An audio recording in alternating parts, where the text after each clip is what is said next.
Hello, welcome. I call this meeting to order at 7:00 p.m. We have all of us here tonight: Nick Poloni, Ted Gergen, myself, Dana Powers, Steve Brown, and Jack Nicolai. Nobody is absent. Administration, we have Marquez, Vicky, and Christy. Are the others coming? Okay, good. Well, no, that sounds terrible. Good. Good that they're resting. Yes, right. Thank you. Long day. No rest for the rest of you. Visitors, please make sure that you've signed in at the front and stand and join me for the Pledge of Allegiance. I pledge allegiance to the flag of the United States of America and to the republic for which it stands, one nation, under God, indivisible, with liberty and justice for all.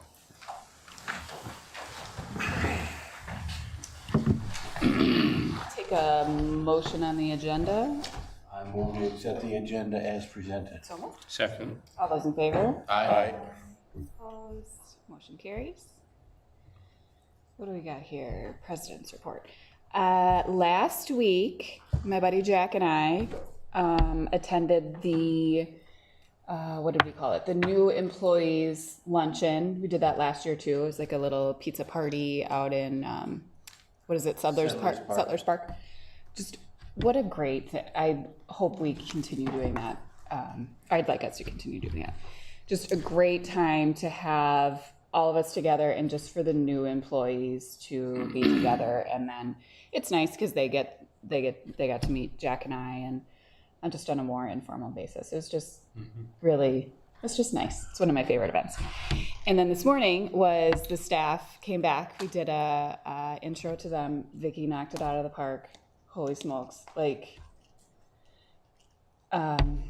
she went through who she is, what to expect from her, what her personality traits are. I mean, it was just every single thing you could have known about her. Just a really great way to have everybody meet the real Vicky. It was really, really cool.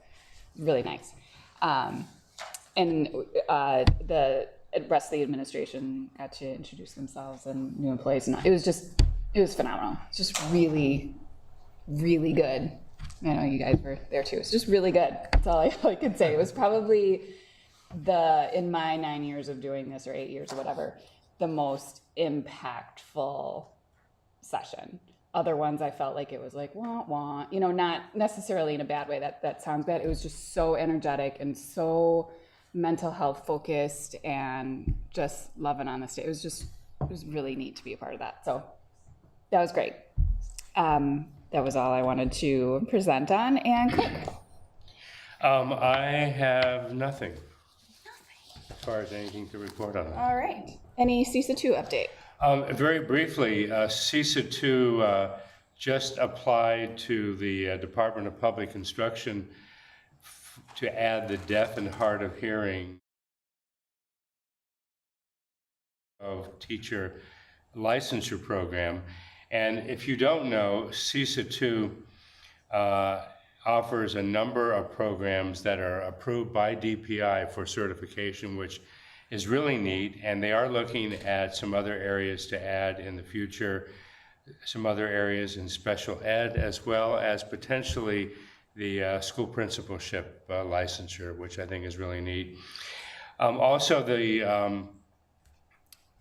the chief administrator for CISA 2, Dan Hanrahan, has visited, I think, almost all of our new superintendents and district administrators. I know he visited with Vicky on August 8th, I believe it was.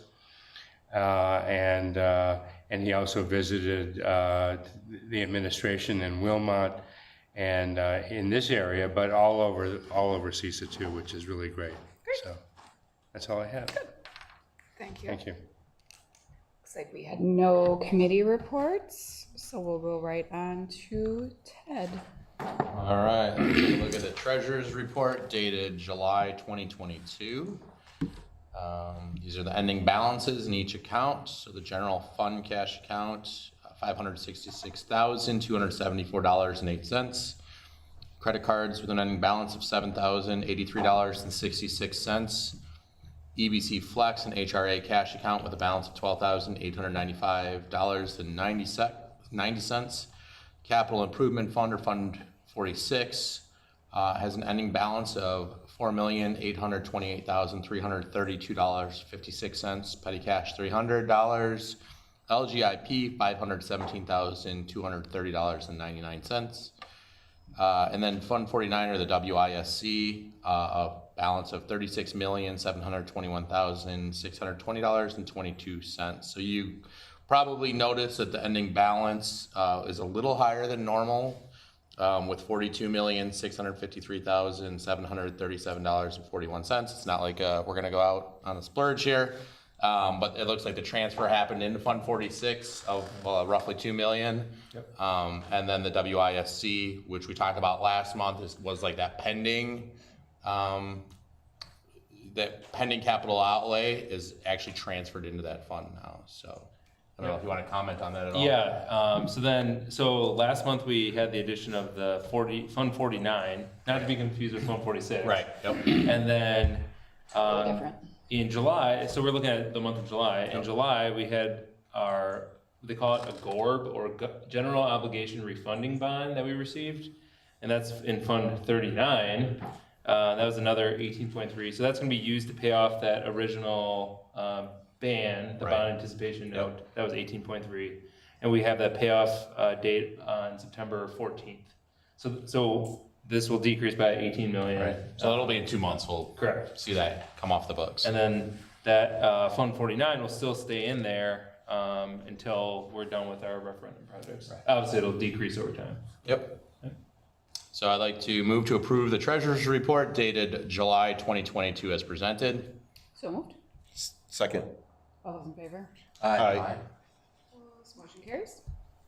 I will take a look at the payment of accounts payable bills dated July 1st, 2022 through July 31st, 2022.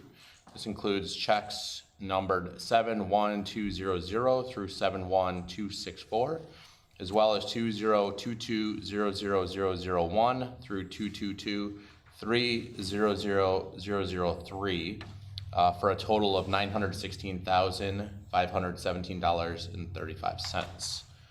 To move to approve the payment of accounts payable bills from July 1st through July 31st, 2022. So moved. Second. Did anybody have any questions? Or did you guys get a chance to look at anything? Where was the, with Eckhart, with the air conditioning units, what part of the building? So that was the air handling units. Oh, is that what they were doing on the roof? Correct. Yeah, 'cause it Yeah, was so like we actually approved that back. Pretty significant amount. No, right. Yeah, so we approved that back in September, but then there was like the supply chain issue, and Right. we didn't actually get it done until July. Yeah. So that's why it was paid out in July, even though I would have preferred for it to get paid out last Last year's fiscal but year, yeah. Sure. the nature of it. Now, does will it- that eventually come out of then Fund 46 to pay off that? It did. Actually, we handled the air handling units under ESSER with relation to the ventilation Yep. and improvement of that, so. Awesome. So the fiscal year didn't matter too much because the grant carries over through fiscal year. Yeah. All those in favor? Aye. Opposed? And motion carries. Again, we'll take a look here at the monthly revenue and expense report. And again, these numbers aren't audited. There's minor fluctuation that happens. I don't know if there's any highlights that you want to discuss. It looks it's pretty straightforward. Yes. It's similar to last month's in terms of where, we're in really good shape compared, it's like trending exactly where we should be. So I don't know if there's anything you want to like point out or not, but 0.04% is, I don't know if you get any closer to Come on, that. Marquette. Yeah, come on. Yeah, so we are Another zero in there somewhere? 0.01% higher than last year, which is a good thing. The big difference is interest rates. You'll see last year we only had $94 in interest in the month of July. Interest rates were pretty low last year, and we had $4,500 in interest this month or Hey. this past month. So. That's cool. So you should see higher interest earnings this year, but otherwise, at this point in time, the revenue is pretty non-existent. Right. Awesome. We did receive our property tax payment on Monday, the final portion of the property tax, but it doesn't show up in the revenue report because it's booked to June 30th. It shows up in the cash report, but it doesn't show up in Right. the revenues. So. And then, oh, go ahead. So we didn't have to borrow at all this. We did not, typically, the only time I foresee us borrowing is in that Thanksgiving to New Year's window, which we probably still will have to do again, but we'll see. Hopefully a little less than last year. You never know. So this was revenue, and then there should be another slide for expense. And the expense is also very minimal at this point. Even though we paid our teachers in the months of July and August, those are also booked to June as well as their last fiscal year. So really, it's salary and benefits for the staff that work year-round, so our custodians, administrators, and some of our office staff. And then the big one on here you'll notice is that purchase services was a lot higher than last year, and that's because of that AHU unit. So other than that, that's really what made up the difference. Awesome. It's a good report. Thanks for adding that again. Minutes. I move to approve the minutes of the regular school board meeting dated 7/26/22 as presented. All those in favor? Aye. Abstain? Abstain? And motion carries. Next.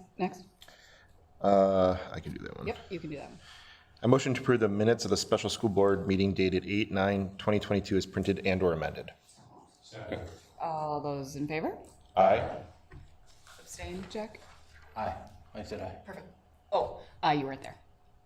Do you still want to approve it? I can't approve it, can I? I mean, Well, I can approve it as printed. Yeah. that's true. You just, Okay. yeah. No abstaining? Okay. Motion carries. Public comments. Did anything come in the email? Okay.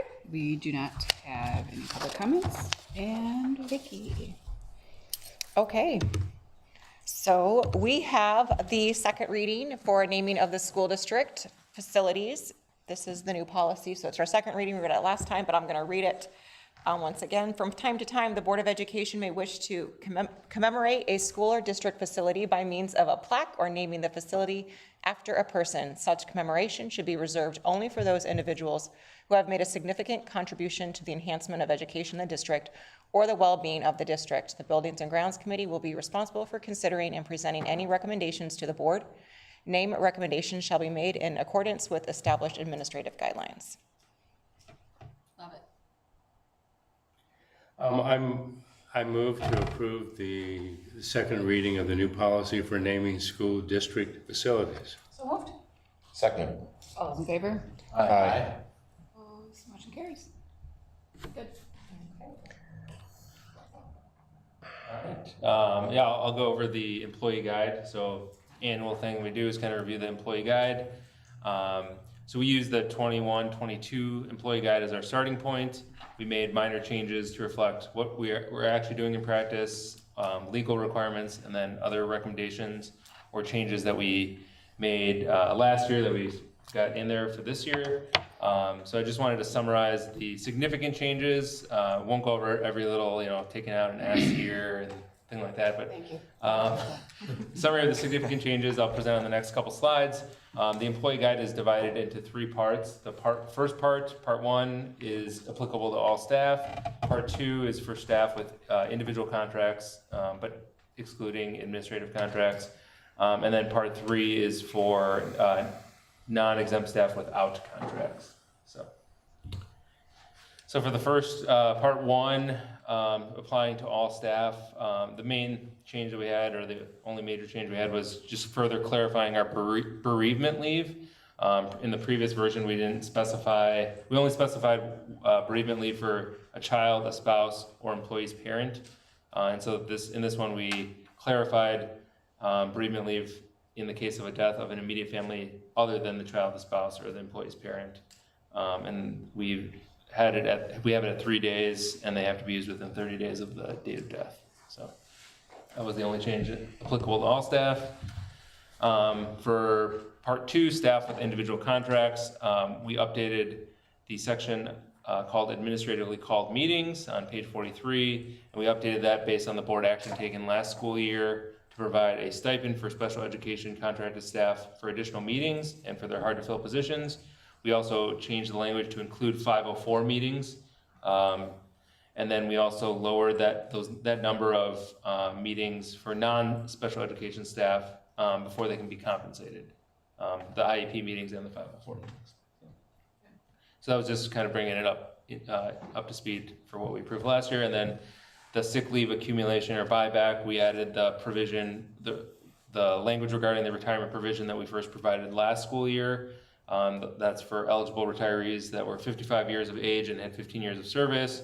And then they were able to receive that retirement provision based on their accumulated number of sick leave days.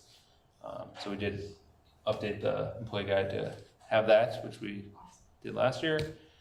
And then part 3, this is for staff without individual contracts.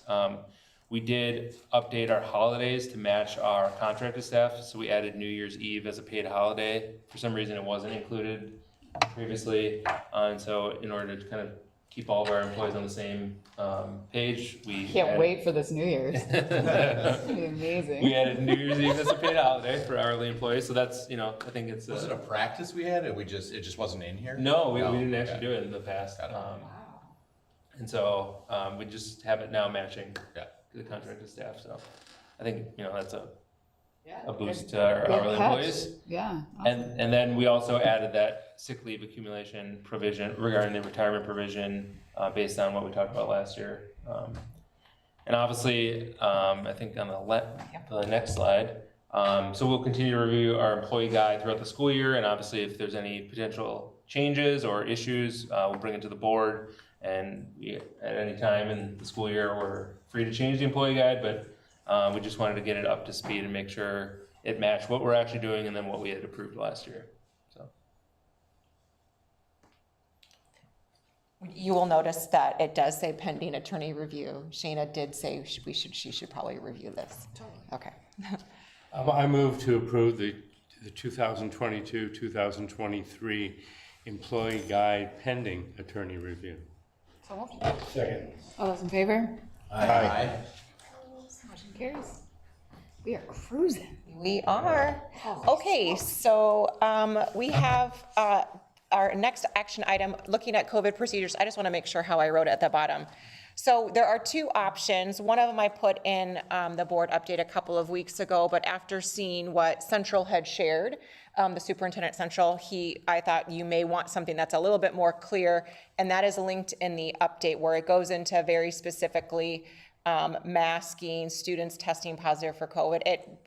It basically is saying what our option 2 says, but it outlines everything in option 1. So masking would be optional for students within the school building and staff. They can choose to wear that. Students testing positive for COVID, they're going to take precautions, but they're not going to be able to do contact tracing. If students are testing positive or staff are testing positive, there's still that 5-day, or we're still following the quarantine guidelines as outlined. Like they talk about the close contact and quarantine procedures. So it really specifies each area of what ours basically says, but it goes into, so what I'm wondering is we may get questions like on field trips. Are we going to have them? It says, yes, we're going to have field trips. Facility use. Can we use the facilities for out of school programs? Yes, you can use the facilities. Visitors, can visitors come?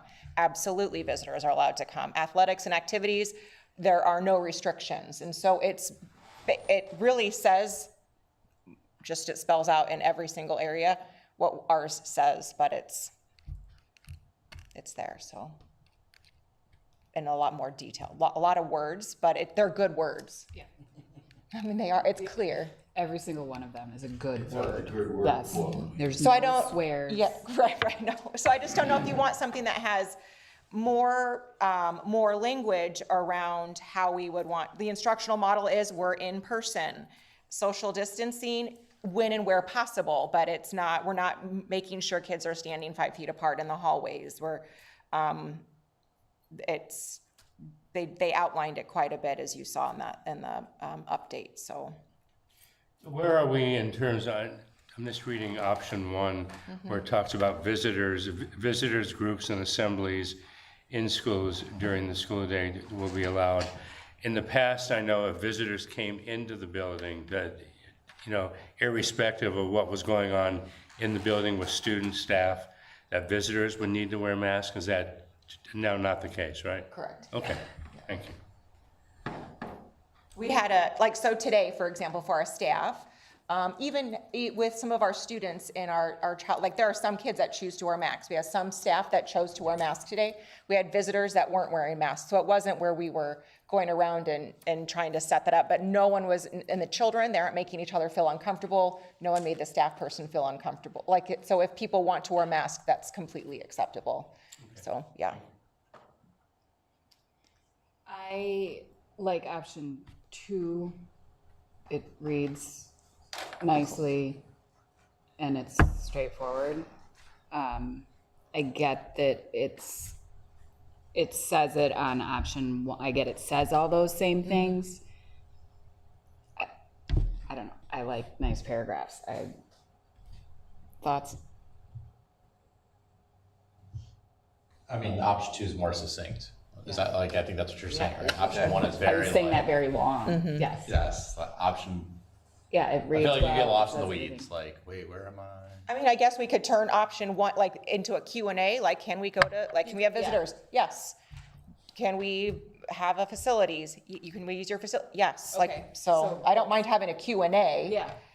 And it'll all be, yes, refer to this. Right, and then option 2 also has that one sentence in bold, that an Yeah. emergency board meeting may be Yes. called based on, you know, new information. Yep.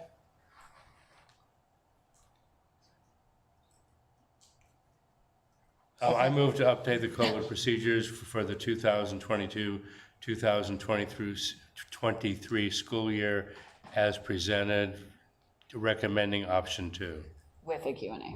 with a Q&A. Thank you. Love it. Thank So you. moved. Okay. Second. All those in favor? Aye. Opposed, and motion carries. Good. Love it.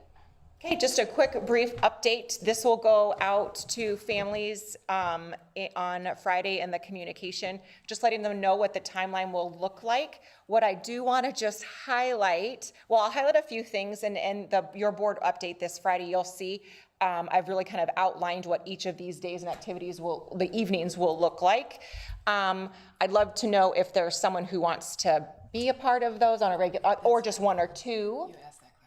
So you can think on that. And then for that, if we can think about the board retreat, I brought it up also with Shayna. So she's done some work on strategic plan, with board goals. And so she'd love to be a part of that process. So it could be a really dynamic, for me, an option it's a twofer, because she can teach board admin relations and do our goals. So I could do a learning session and a board retreat. So, and if we pick a date, we can find a inexpensive location within the area that we can be off-site, because school will be happening. But so we can think on those things. But in your Friday update, you're going to see what does each of these events look like. The October 13th with that SWOT analysis and the environmental review. I really look forward to that. You'll have. And my administrators only know vaguely. I've put calendar holds on them, so we're going to have a big meeting. But Christy will be doing a presentation on student services, and she'll be working with the student support team. And Marquez's department will be doing stuff on finances. We'll have the principals talking about academics, but also we'll have discussions about our security and how students are feeling. So there's going to be a lot of really great conversation. And that particular night on the 13th will be open to beyond just the strategic planning committee, that group of 25 to 30 people. It will be open to everyone. And I have it in my mind how it will look. We'll be in different locations, and then we'll convene throughout part of it in this kind of space out there with big charts that people can do. I'm working with someone to help me kind of plan what that will look like as far as getting people's comments quickly, so I don't forget them on sticky notes and then put on the papers out there. So October 13th is going to be a really important and powerful event, but all of them are, setting goals and direct visions that we're going to do. We're going to take a look at other district things like this, what are other districts that are doing that are inspirational around us, and where do we want to go? So I'm excited about all of it. Any ideas about who might want to come, or do you need more time to think on it? I'll be here. Okay. All of them, or just a couple? You don't have Well, to, no, okay. yeah, I'll send you an email, but Okay. on the October 13th, Oh, for sure. Okay, that'd be great. where the community will have an opportunity to talk about all issues, including school security, Okay, correct? yep, yep, that is on the October 13th event. Okay, thank you. I will attend as many as Okay, is you available too? I can handle. Okay, very good. All right, well, that's it for that. That was just informational.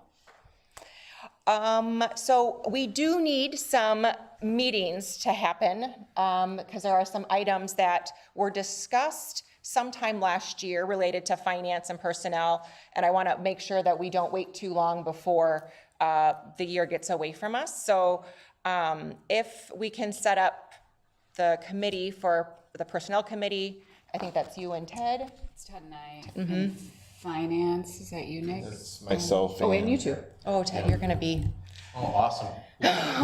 well, I mean, we could maybe space finance like to the next month if, okay. Do you want me to just send you both calendar? Yeah. Okay, Let's do that, right? Couple, you get a twofer. I got the. I know, you had a lot all summer. Yeah.